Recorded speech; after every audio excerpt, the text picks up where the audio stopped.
Sai Ram. Last time we saw that Krishna introduced Arjuna to the following important concepts. They are: 1. Life is a cosmic drama enacted with the world as the stage. 2. All entities are actors in this divine drama. And 3. All actors are supposed to play their roles by adhering to the spirit of the play. Let us see how Krishna explains the details to Arjuna and how the question of the Kurukshetra war fits into all this. Arjuna, you asked about life being a drama. Let me now tell you something about that. You see, when I created the universe, I filled it with many entities. Every one of these came from me, and therefore they are not only divine in origin, but also have the power of the divine in them. These entities came into existence in an evolutionary sequence. I am sure you have heard Vedic chants that describe all this. First came the 5 elements.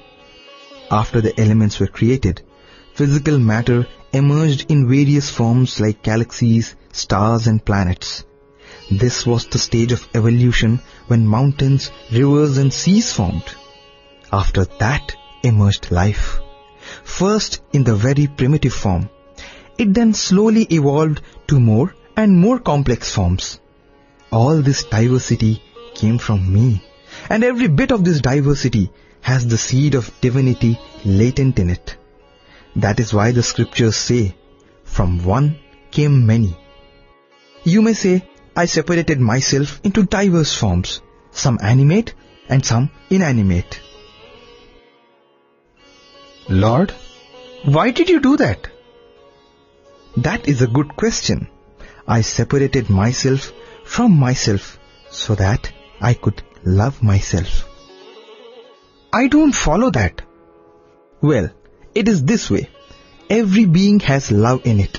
That love came from me, because I am the source of all love. Yes, I have heard people say God is love and love is God. That is right. You must have seen the mother bird feeding the young ones. That is me in the form of the mother bird, loving me in the form of little birds, through the act of selfless feeding. You have seen a cat caring for and being very protective of its kitten. That too is an expression of my love. There is love across species. Have you not seen a dog love its master? All that I can understand. But Lord, how does a tree love a man? Well, the trees serve man in so many ways. It gives shade, it gives fruit, and finally it gives its very self as wood. All that too is an expression of my love. Seen this way, there is an expression of hidden love in so many aspects of this universe. Krishna, why all this? Why do you have to love yourself in this complicated way? Arjuna, there are some things you must not question in such a soulless fashion.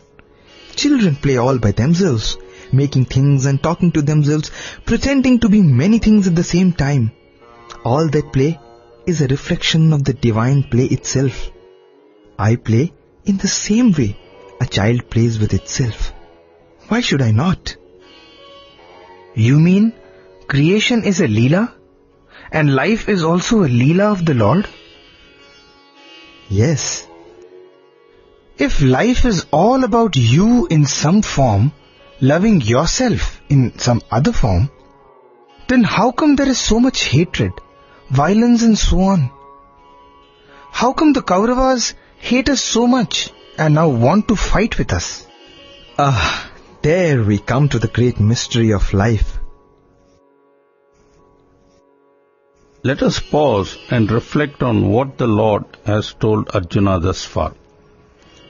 Swami has explained all this in much greater detail, and his discourses help us to understand better the divine truth. revealed earlier in a brief and terse manner in the Gita, Bhagavan Baba makes the following points. 1. God is love. 2. Since the universe came from God, it too is full of love. 3. Humans are a part of creation. Therefore, they too are embodiments of love. That is why Swami always begins his discourses with the words, Prema Swarupalara. 4. Since we are all embodiments of love, our dialogue in the divine drama, dialogue within quotes, our dialogue in the divine drama also must be based on love. Hate, anger, etc. have no place in it whatsoever. 5. Yet in life, we see plenty of hate, anger, jealousy, etc., etc. Where do all these come from to spoil the divine drama? That is the mystery Krishna will clear up next. Let us listen. Arjuna, you asked, how come if everything originally came from God, there is so much anger, hatred, etc. in the world? This is an interesting as well as an important question. You see, Arjuna, God is perfect and pure. But when He created the universe, He projected Himself onto the substrate. Imagine a beautiful statue standing on a pedestal. A light is placed so that shadow of this statue is cast on the ground below. Now, the shadow would clearly have many of the features of the original statue, but many features would also be lost. The universe is like that. It is bound by space and time, and therefore certain aspects of divinity do not find full expression. Later, I shall explain all this in greater detail, but take it for the moment that Gunas modify everything that is projected from me onto the universe. You mean all created entities have gunas in them? Correct. Are gunas responsible for anger and all the other vices? Right again. But what about mountains, rocks and so on? I can't see mountains getting angry. You see, gunas operate at two levels, at the level of the gross and at the level of the mind. It is at the level of the mind that problems like anger, greed, etc. arise and create immense trouble. That is why gunas are more readily seen in animate beings like tiger, etc.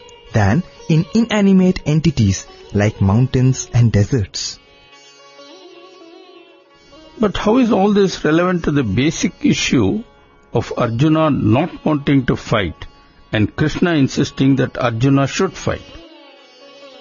Krishna has not forgotten the original issue, but then this is a course on Atma vidya, covering all aspects of life. That is why the Lord is patiently dealing with all sorts of topics, many of which might seem far from war. It is only when all these aspects are properly understood that one can go through life in the correct manner. The point that Krishna is making is that life has been given to realize the spark of divinity within us, make all our actions reflect that latent divinity, and thus spiritualize life itself. When we do that, we would return to God, which is the purpose of life. That is the roadmap given by God to man. To guide man in his journey, God gives a compass called conscience. When one forgets the compass and stops hearing the voice of conscience speaking from within, there is then trouble for sure. When does the voice of God get drowned? When worldly thoughts dominate and blunt buddhi. And when does that happen? When the mind becomes a slave to the senses. Actions lose their purpose and become a tool of the devil when the mind becomes a slave to the senses. And when that happens, one loses discrimination, which is fatal to the purpose of life. Krishna would shortly explain all that to Arjuna. Meanwhile, let us listen in again. Krishna, are you saying that mind can create all kinds of problems? Of course, the mind is very powerful, but it needs control. Without control, the mind can be a deadly enemy, but with control, it can be a great friend. I never knew this. Please tell me more. Sure. Swami says that there are two basic or fundamental aspects to human intelligence. They are 1. Medha Shakti and 2. Buddhi. Medha Shakti describes worldly intelligence. It is Medha Shakti that has enabled man to achieve so much in the fields of art, music, literature, and also science as well as technology. Bhagavan Baba says that Medha Shakti is enormously powerful and propels man to achieve great things in the external world. But when it comes to the inner world, Medha Shakti is absolutely useless. The gateway to the inner world is buddhi. If buddhi becomes blunted, then one cannot tap the power of the inner world, which, by the way, is far, far greater than the power Medha Shakti can command. Buddhi is the pipeline to the heart. The heart, being the seat of God, can give access to far greater power than the head can.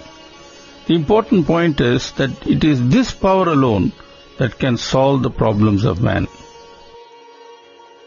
In the next installment or episode, we shall see how Krishna explains all this to Arjuna. For the moment, let us remember what Swami often says. Man today may have plenty of worldly knowledge and amazing skills, but that alone is not enough. Without balance, man gets derailed. Yes, knowledge without compassion can indeed be inhuman and even deadly. Jai Sai Ram.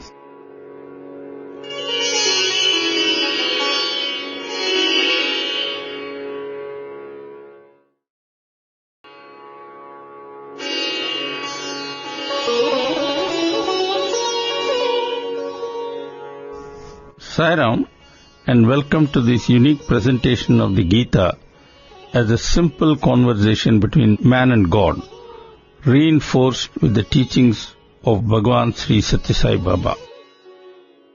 In the last episode, we saw that worldly knowledge and worldly skills alone are not enough. Something more is needed for life. What is that? Let us find out from Krishna. Arjuna, the mind is a gift of God and extremely powerful. What people normally call the mind refers to the inquisitive, ambitious and creative part. It is this part that drives man to adventure, start business and make money. It also helps man to innovate and invent, making life easier and more comfortable. Further, the creative part of mind helps man to create music, to paint, to sculpt, to produce literature and so on. All this capability can be described as Medha Shakti, and this power or capacity is focused mainly on the external world. Krishna, is there any problem with that? Yes. You see, Arjuna, creation or Prakriti is conditioned by Gunas. I spoke about Gunas earlier. Gunas influence the way you see the world, you think about and interact with the world. I suppose you are aware that some people are very jealous. Don't I know? There is Duryodhana, the prime example. Yes, that is a good example of a person being under the influence of Gunas. I shall tell you more about the Gunas later, but for the moment, you just take it from me that Medha Shakti, while very important, is not sufficient. What more is needed? Medha Shakti or worldly wisdom must be balanced by buddhi. Buddhi? I have heard that term before, but what exactly does it mean? Buddhi means discrimination, fundamental or spiritual discrimination. In the world, we see many things, and we often take them at their face value without inquiring deeply about them, and that can lead us into trouble. Arjuna was about to get into such trouble, and the Lord is preventing him from that fate by teaching the basic lessons of life. Let us listen. Arjuna, let us examine your present problem. Right now, the stage is set for war, which did not happen all of a sudden. You know the full history. We tried to avoid war by offering peace and compromise, but that offer was rejected. Now why did the Kauravas reject the peace offer? Because they are greedy and want to grab every inch of land they can get hold of. That greed reflects the Gunas of Kauravas on the one hand and the absence of fundamental discrimination on the other. Krishna, I agree with that. But you cannot say my refusal to fight is also due to lack of fundamental discrimination. In fact, I am using my discrimination to say that war will not gain us anything, especially happiness. On the contrary, Arjuna, you too are suffering from the same disease, and all I am trying to do is to cure you of that disease. In a worldly sense, your standpoint and that of Duryodhana are certainly different, but when it comes to lack of spiritual discrimination, both of you lack it, and I shall explain how. Listen carefully. You see, Arjuna, performing duty involves action. Fighting is an action, and right now it is your duty to fight. Can fighting be called a duty? If you are fighting for your kingdom, I would not quite call it duty. I am not asking you to fight for your kingdom. I am asking you to fight for dharma. Man must always uphold dharma, and if he has to give his life for doing so, then he must be prepared to do it. That is man's duty. Krishna, those are strong words. Yes, they are, and you must understand why I have said so. Yes, as a part of achieving the purpose of life, one must always adhere to dharma. Adharma can never take one to God. Thus, the Bhagavad Gita is not about fighting in a war involving the family, but about fighting adharma. This tussle between dharma and adharma is a never-ending battle, and everyone is expected to play his or her part. These days, there's a lot of complaint about corruption. Complaints are many, but what are people doing about it in terms of resisting it or fighting corruption? Very little. When we think about it that way, we would realize that Bhagavad Gita is really meant for our times. In all this, the key is the mind. The mind can take one on the path of dharma, and it is the same mind that can also take one to the slippery slope of adharma. The battle that we see in the external world between the forces of dharma and adharma actually starts in the mind of the individual. All that we shall see later. For the moment, let us rejoin Krishna and Arjuna. Krishna, if I have got you right, you have so far mentioned the following topics. 1. Duty. The second, the importance of proper discrimination in deciding what exactly one's duty is supposed to be. 3. How mere Medha shakti would not do. 4. Something about dharma. And 5. Something about buddhi. I am getting a vague picture, but I need to let all these ideas sink in and consolidate. Can you help me, please? Certainly. Let us start with duty.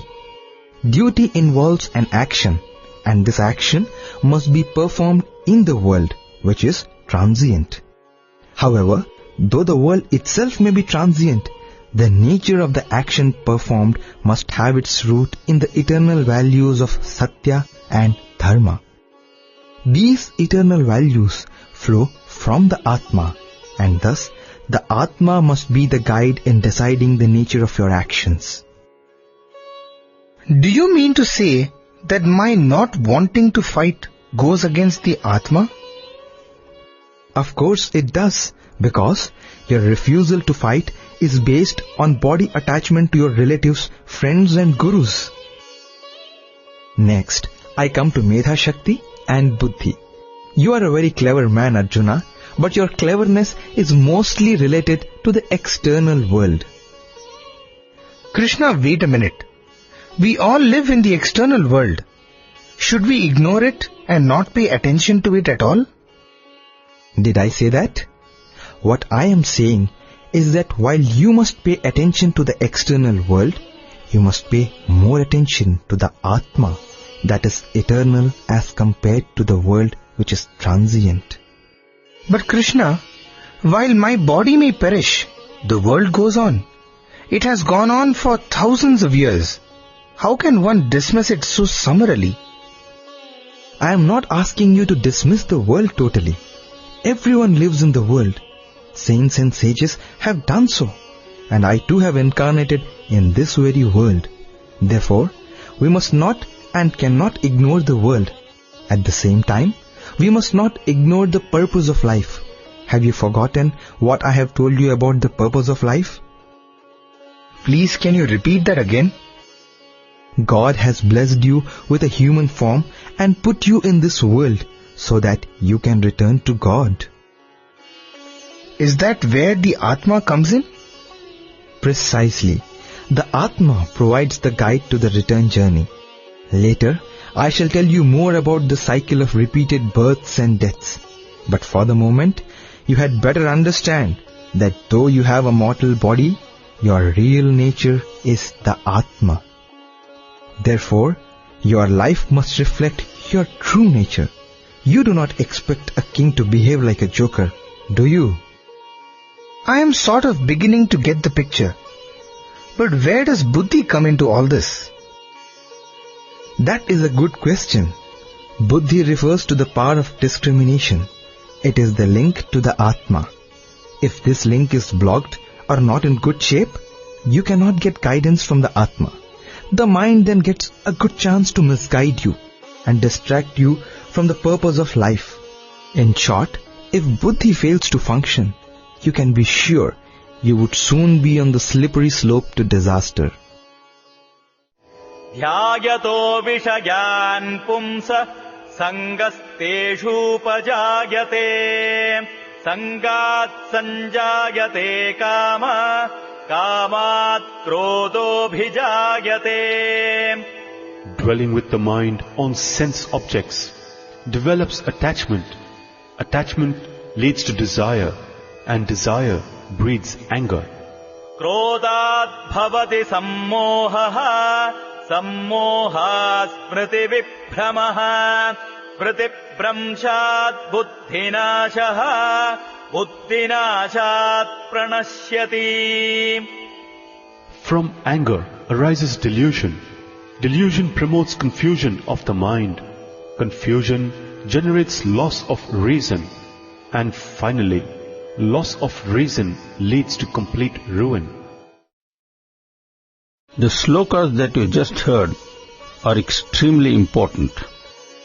If buddhi becomes blunt, the mind aligns itself totally with the body and comes under the influence of the senses which are locked on to the external world. The mind then falls a prey to the attractions of the external world and allows deadly enemies like kama, krodha, lobha, moha, mada and matsarya to infect the mind. Once that happens, the person becomes a slave to desire, greed, anger, jealousy, hatred, etc., etc.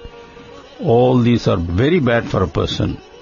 But since buddhi is blunted, the person is not able to resist. Duryodhana is the classic example of a person whose buddhi was not functioning well. At the same time, Duryodhana was smart enough to know that he was wrong. He once even confessed that though he was aware that he was on the wrong path, he just could not help it. Alcoholics are like that. They know that drinking is bad for them, but they are unable to overcome the craving for alcohol. In short, for following Sathya and Dharma, buddhi must be razor sharp. For that, mind and sense control is a must. And that is what Bhagavan Baba constantly advises all to do. I do hope you would reflect intensely on the teachings Krishna is giving to Arjuna and relate them all to today's world via Swami's special teachings. Jai Sai Ram.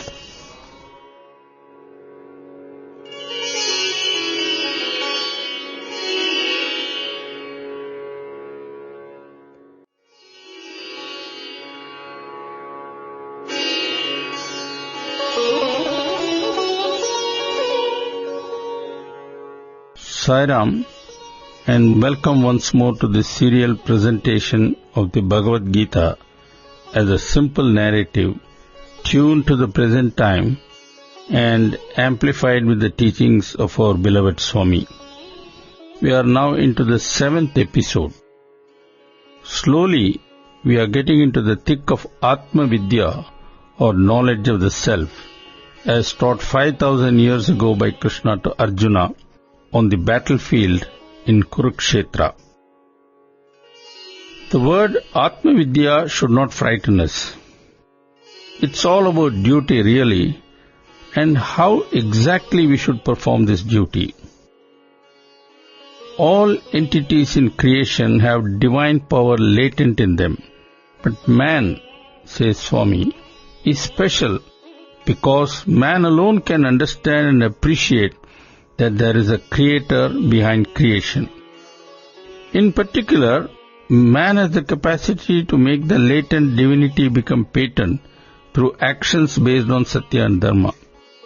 Bhagavan Sri Sathya Sai Baba says that if one makes selfless love or prema the basis of all actions, then such actions would automatically carry the radiance and luster and fragrance of divinity.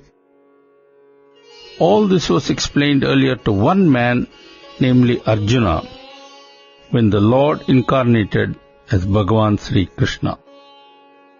Those lessons are now being presented as a conversation between God and man. Let's now see how that discussion is progressing. Arjuna, I hope you are slowly beginning to see the connection between the various things I have told you so far.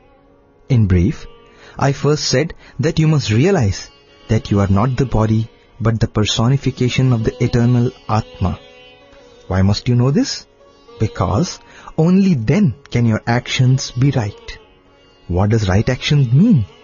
Right action is that which reflects the nature of the Atma.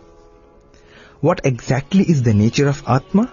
Atma is no doubt formless, but when it becomes embodied, various actions of the embodied entity reflect the nature of the Atma. Later I shall explain the details, but for now, it is simplest to think of prema, or pure love, as the nature of the Atma. Krishna, are you saying that if a person performs actions based on prema or pure love, then that person reflects the Atma within? Correct. And actions based on prema would automatically reflect Sathya, Dharma, Shanti, Karuna, Daya, Ahimsa, and so on? Absolutely. And all this manifestation is absent when the pipeline of buddhi gets choked. Correct once again. I shall now tell you why this happens. Let us pause and reflect. If we look around today, we would find that not only have science and technology progressed enormously, but in fact, even the children of today are very smart. Where Medha Shakti is concerned, humans have truly reached enormous heights. But has that made man any wiser? Hardly. Just look at the way people have started neglecting the body, which is the very first gift given by God to humans. In times past, life was hard, but as a result, people were also healthy. Now, however, people eat too much, too frequently, and that too the wrong kind of food. To make matters worse, they hardly exercise. And thanks to urbanization, people in cities can no longer go for early morning walks safely. There is too much traffic. And just look at the pollution. Everything is polluted. The air we breathe, the water we drink, and so on. Medha Shakti might have grown, but buddhi has at the same time become almost zero. Why? Because the mind has become a slave to the body and the senses. That is what Krishna is now going to explain to Arjuna, and let us listen in. Krishna, if buddhi does not function properly, does that mean that my actions can go wrong? Yes, and that precisely is what is happening right now in your case. Krishna, why does buddhi become blunted? Arjuna, tell me, how is a knife kept sharp? That is simple. We have to periodically sharpen the knife and make sure it never gets rusted. Right. In the same way, there is a discipline needed to keep the buddhi sharp. If that discipline is not followed, then buddhi can get blunted. Dhyayato vishayan pumsa sangasteshu pajayate sangat sanjayate kama kamat krodho bhijayate. Dwelling with the mind on sense objects develops attachment. Attachment leads to desire, and desire breeds anger. Krodhat bhavati sammohaha, sammoha smriti vibhramaha, smriti bhramshat buddhinashaha, buddhinashat pranashyati. From anger arises delusion. Delusion promotes confusion of the mind. Confusion generates loss of reason. And finally, loss of reason leads to complete ruin. Once again, let us reflect, recalling also the teachings of Bhagavan Baba. There are 3 points I would like to make. First, about the actions of the individual. Next, how the actions of one individual can affect many. And thirdly, how the action of one individual and its impact on many takes a different perspective when viewed from the point of view of the Atma. Arjuna was an individual. He was expected to fight in a war that involved thousands.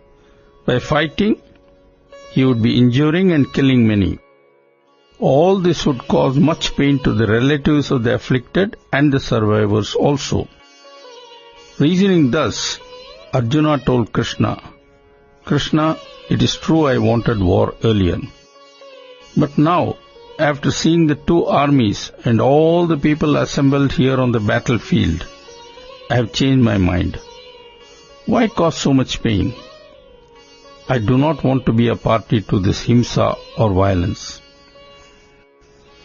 Brought up as we all are on the philosophy of ahimsa or non-violence, this sounds a very reasonable argument.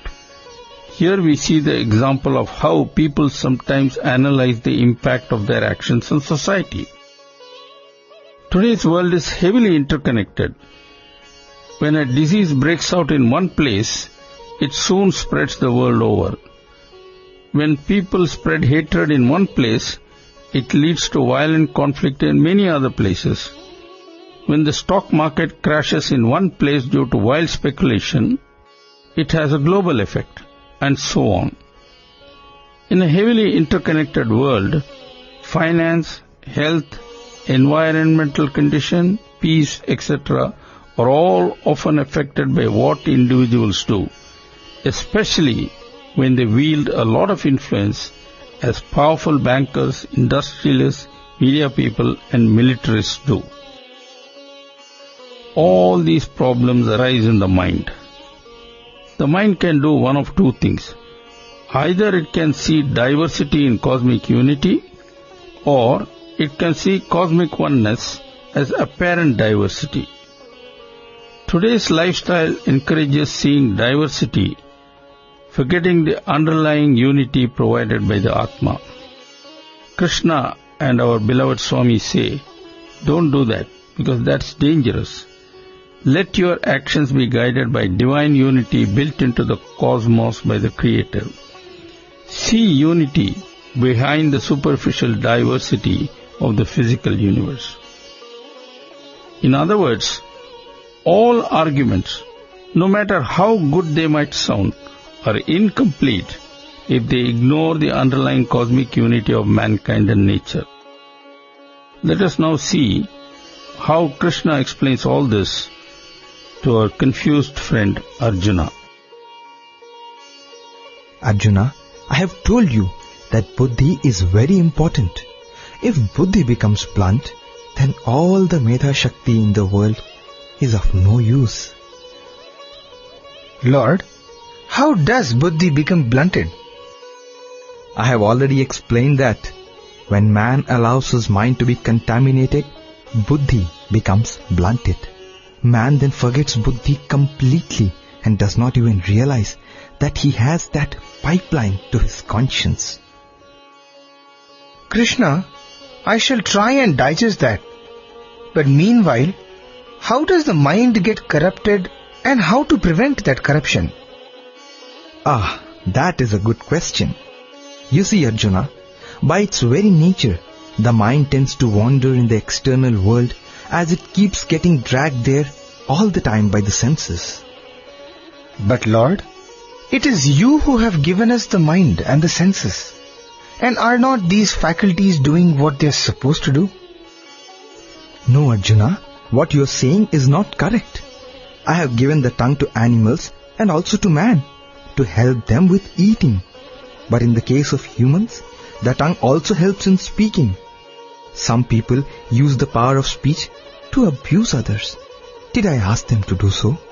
Do you think I have given them tongue for that? I agree. You have not given the tongue for saying bad things. But how exactly are we supposed to use it, apart from using it for eating? Simple. Use it for chanting my name and singing my glory. Is that so very difficult? Bhaja Govindam, Bhaja Govindam, Bhaja Govindam, Bhaja Govindam, Bhaja Govindam, Bhaja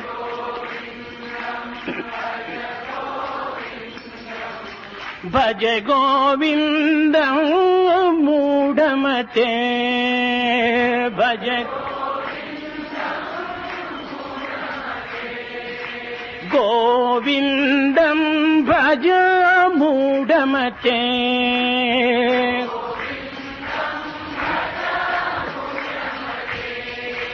Samprapte Sannihite Kale,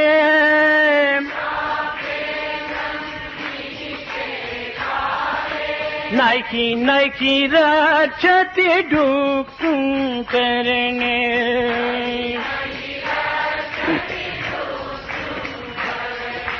Bhaja Govindam, Bhaja Govindam, Bhaja Govindam, Bhaja Mudamate, Samprapte Sannihite Kale,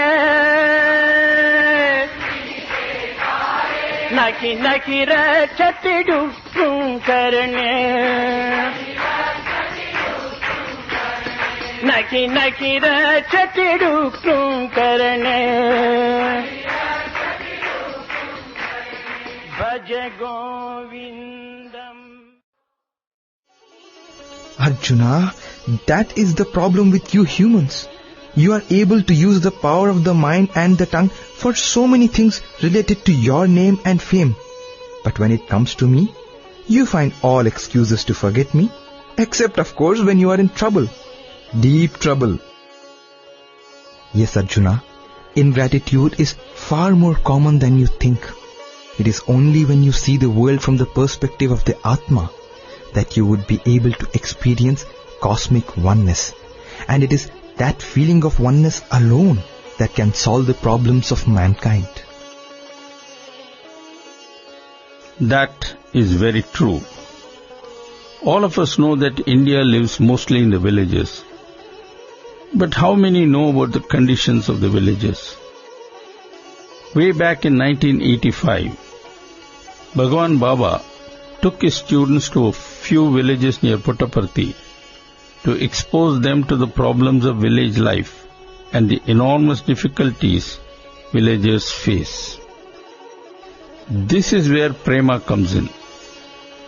If we feel one with the villagers, then we would not see their suffering as different from our own. Once that feeling of oneness develops, would we remain so blind to the problems of the villages? Would it be possible for us to remain immune and indifferent? Swami says that Atma and Prema are one and the same, just two names that are different for the same entity. Hence, life based on Prema would essentially be life guided by the Atma. Think about it. Jai Sai Ram.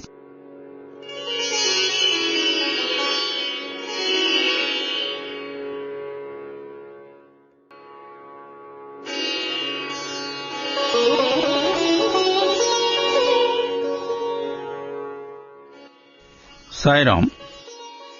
We resume our presentation of the Bhagavad Gita in the form of an easily understood conversation between Krishna and Arjuna, supplemented by the teachings of Swami, who, through innumerable discourses delivered over the decades in various places, has not only elaborated on the deeper meaning of the Gita, but, more importantly, has also explained its relevance to today's world and life. As we pointed out earlier, the Gita is all about duty. We all think we know what duty is. Yes, we certainly do know a bit about duty, but only superficially. We hear about duty to one's parents, to one's country, etc. But all this is only a part of a larger duty. What is that? Let us hear it straight from the Lord Himself. It all starts with a question from Arjuna. Krishna, sometime earlier, you mentioned the word duty. I wish to know more about it. Partha, I am glad you are raising the point because, in a sense, life is all about duty.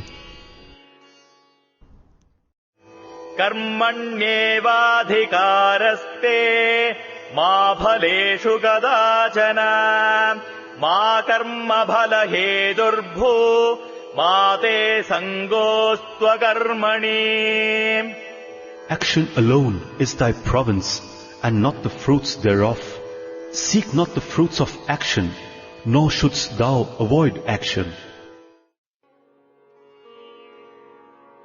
Arjuna, you must clearly understand the meaning of the word karma. The word carries many meanings, and one has to be careful in interpreting it. For the moment, I shall use it solely for referring to duty. People go about thinking they have all kinds of rights. That is absolutely wrong. You have only one right, and that is the right to perform your duty according to the fundamental principle. And what is that principle? Well, whatever action you perform in the name of duty, it can be any person, but whoever it is, the action performed in the name of duty must be in total conformity with Sathya and dharma. Only then is that action tantamount to performing duty and not otherwise. Is this the fundamental principle you were referring to? Correct. And the only right man has during life is to perform this duty and nothing else? Absolutely. But Krishna, that is not fair. Why do you think so? Well, let us say there is a servant who works for a master. This servant is given duties that he performs diligently and honestly. Does not the servant have a right to expect fair wages? From a worldly point of view, maybe. But what other point of view comes in here? Ah, Arjuna, you are forgetting the purpose of life. Krishna, be reasonable. We are talking of two different things. While you are talking about the purpose of life, I am talking about a servant who expects wages for work done properly and honestly. What's wrong with that? I did not say it is wrong. But you said that the only right a man has is the right to do his duty. I see some kind of a contradiction here. Yes, Arjuna. You certainly would if you focus only on the world. It is to avoid that I am saying you should enlarge your vision to include the Creator. Why bring in the Creator? I am talking about a simple thing, about work done and the expectation of wages for that. To you, Arjuna, it might seem like a simple issue, but it is precisely because of such simplifications that many problems arise. Soon, Krishna would be explaining the importance of karma phala tyagam, or giving up the desire for the fruit of action. By way of preparing you for that explanation, let me make a few remarks. I shall start with what I call ordinary karma. Consider a person working in an office. He is supposed to do work, but he shirks it, concentrating only on salary, promotion, etc. Alas, these days, this is the way many people tend to work. This is not even good karma. At best, it is sloppy karma. Next, we consider a person who works hard and diligently, but is always focused on rewards. He wants promotions, recognition, and so on. This is just ordinary karma. The person works hard, no doubt, but solely with an eye on the fruit of action. Moving up the ladder, we come next to a person who, when he works, does not focus on the rewards, but at the end of it all, he very much wants his promotions, etc. If he does not get them, he is very much disappointed. This person temporarily forgets karma phalam, or the fruit of action, and certainly works with passion. In that sense, he is better than the example I gave earlier, but that's all. Above this, we have a person who is only interested in doing good work and is not at all bothered about the rewards that might come to him.